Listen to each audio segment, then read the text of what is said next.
Let's bring in our reporter, Abongile Jantjies. He's live for us. They're covering this event. Abongile, no doubt important to create awareness. Action, of course, needs to follow.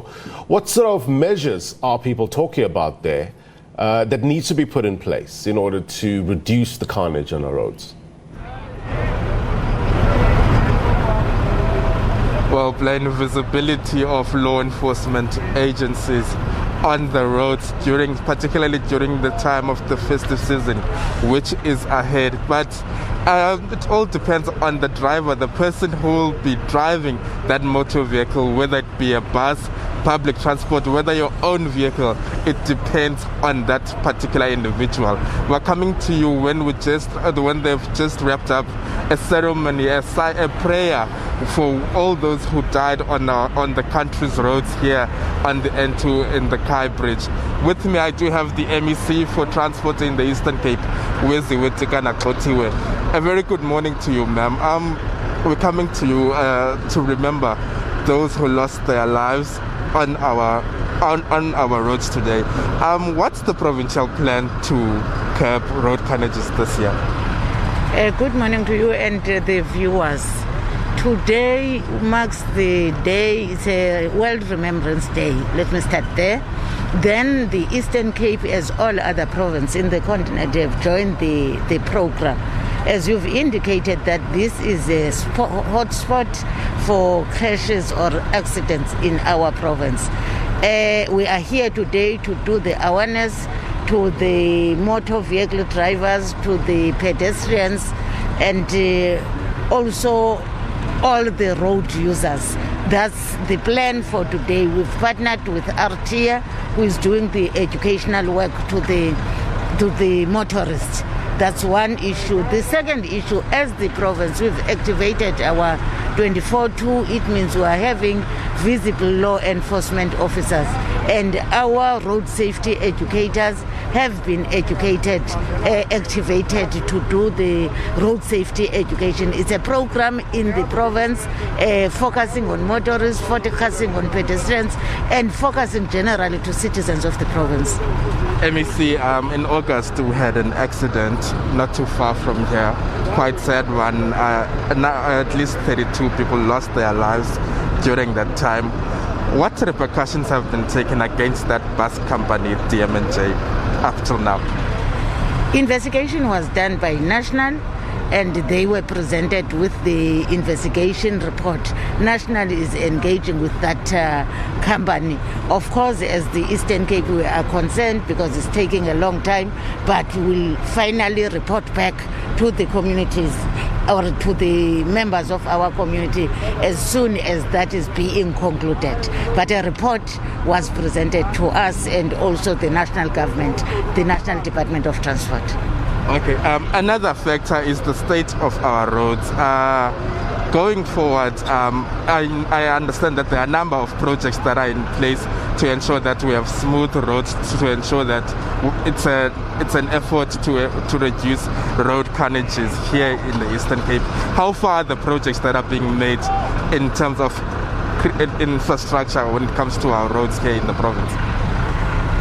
People might recall that there's a number of roads indeed in the province which needs the attention of our government. We are focusing now on the expanded public works program in paving some of our roads. But with the roads we've started, we've committed to the communities that we won't leave any roads which we have started unfinished. Hence, we'll be taking phase 2 of Hluleka to the second phase of Hluleka. We started with the 16 kilometers, which will end in March the next year. But in April, we appreciate the progress there. It's satisfying us. In April, we'll introduce the contractor to continue with what has been done. Also, the Willowvale Dwesa will be doing the second phase. The fourth phase, which is done from N2 in the Alfonso area to Mlamli Hospital, also is going to be finished. We are, of course, having backlogs. But we've just introduced a contractor to continue with the 10-kilometer road stretch between Kologa and Tsandani, which was left 10 years back. We said, let's go back and finish the roads which were started for us to be able to continue with the new roads. Others are on a planning stage. We are working hard with the Treasury for those roads or projects to be funded. Lastly, MEC, taxi violence. Not so long ago, we've witnessed another video circulating on social media. If I recall correctly, it was in Lebote, where taxis were shot at. Taxi killings seems to be something that we've witnessed this year. It was not the first incident. What's happening in that regard?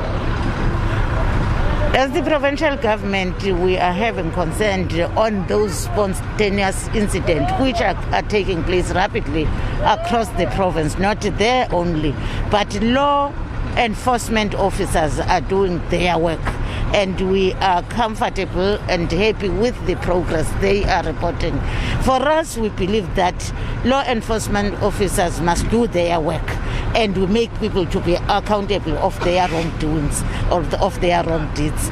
We also want to remind those taxi industry operators or associations that we still have a memorandum of understanding, and we gazetted that whenever there is an incident, we'll close that route.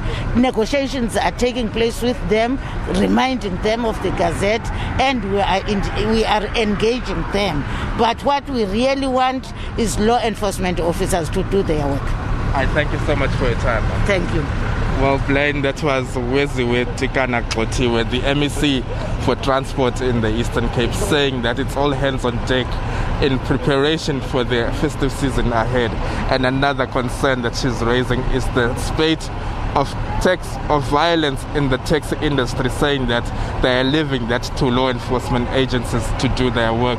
Blaine? The Jantjies live for us at the Kai Bridge N2, Eastern Cape. Thank you very much indeed for your reporting.